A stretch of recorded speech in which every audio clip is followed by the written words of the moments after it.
I always knew deep down there was something more, and there was something beyond the MBA. There was something more than the degrees, even beyond the jobs that would probably come with it.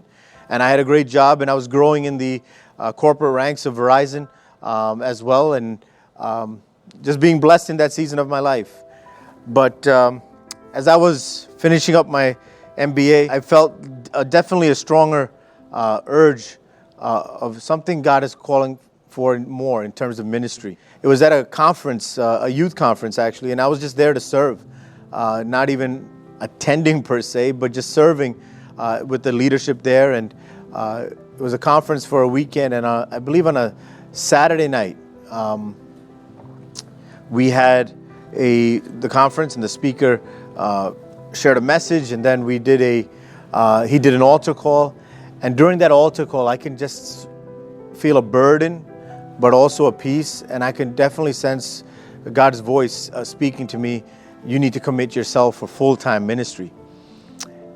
And leading up to that point, I always knew there was something more, like I said. Didn't know what it was going to be, but I was sensing it for a while. But then when I heard that clear call, when I received that heavy burden on that specific night, in that specific moment, I just had nothing but to do and just surrender and just say, all right, God, I'm committing myself. And I made that decision. I made that commitment before the Lord. There was no one else around. It was a large conference, but I could feel like it was a one-on-one conversation. So that night, I was sitting there, hearing the message, and just feel almost like a weight that was not being lifted off, but it was kind of being placed on. And just speaking from a biblical example, it was like a mantle that was being put on that I couldn't run away from. And I can't say I heard an audible voice in that moment, but it was that physical presence and that physical weight of that burden. There was nothing physically happening, but in that spiritual side, I could just sense a burden being placed on me. And the burden being placed was the call of ministry, a full-time ministry. And I knew at that point he didn't have to audibly say anything, or I didn't have to see a vision in that moment, but I knew it was always connected to the local church ministry. Because that's the burden that God had put inside of me for a long time. It was about the local church. It was not about missions. It was not about being an evangelist, traveling around and doing any of those things. But it was about serving and leading a local church. Because through the local church, which is the institution that God has left for the earth, that represents the kingdom of God, through the local church, you can raise up missionaries. You can support missions. You can send out evangelists. You can bring in evangelists, and you can support all the fivefold or the ministries that God has called for through the local church. So it was a call for the local church. That night, it was just a weight that was placed on me. But at the same time, it was a clear peace that I sensed in that moment, saying, okay, I'm making this commitment. But I felt like, oh man, while I'm sharing this, I can just feel it right now. It's like a weight was being placed, but a burden, at the same time, there was a weight that was being released at the same time. It was like, I didn't have to think about it anymore. I didn't have to wonder, what is it anymore? Because sometimes we live our life questioning, what are we made for? What are we on this earth for? What's the purpose of our life?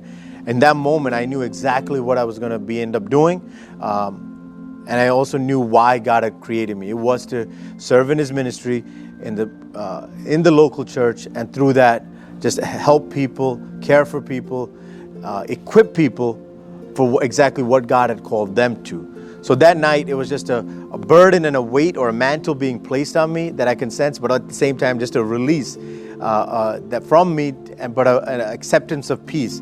Say, all right, God, I'm here, I'm available, I'm making this commitment to you. So that night happens. I made the commitment before the Lord, go back home, just felt like still have that weight on me, but the peace at the same time.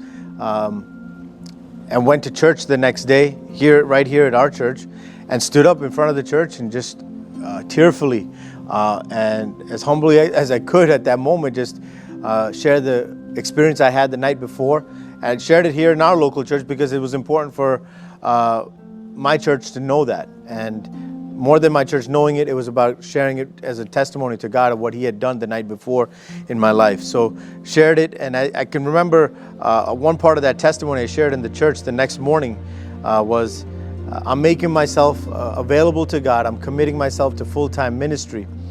But at the same time, I also understand that my grandfather was in the ministry, my father's in the ministry, and I'm not going to be able to fill their footsteps, or I may not be able to do what they did or do it the way they did it.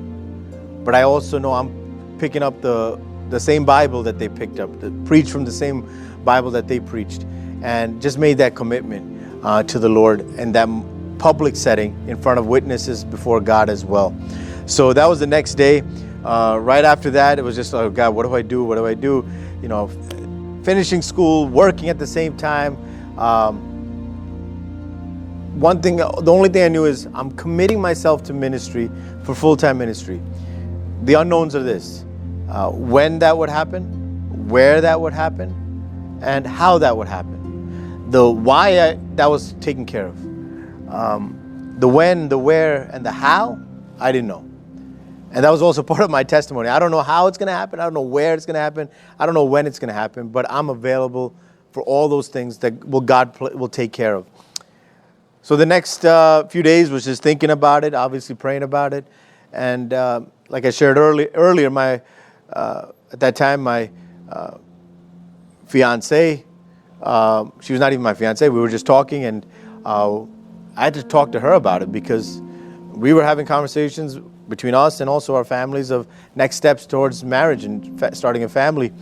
And obviously I can't take this step having someone like that in my life and not preparing them or informing them of, hey, this is what life could look like, or this is what life will be like when God does this. I'm making myself. So I met up with my wife Sharon. She was finishing school at the same time, and I just openly told her, hey, this happened, and this is what I'm making myself available to, and this is what it could look like. And I told her, you're going to have to pray about it, and I totally understand, as hard as it's going to be, as painful as it could be for us to go our separate ways, because maybe God has not called you for it, and you don't have a piece about that life, and it's a whole other lifestyle. Then you're going to have to make that personal decision. I can't force you. I would never force her to step into this. And I told her, you're going to have to pray about it and let the Lord kind of give you a peace, or however He directs you. So we talked. It was hard for her to receive that news because she knows I got my MBA, or I'm finishing up my MBA and got a good job, and you know, many other things are in our minds of what it could be like, life could be like. She thought about it, prayed about it for a few days. We reconnected, and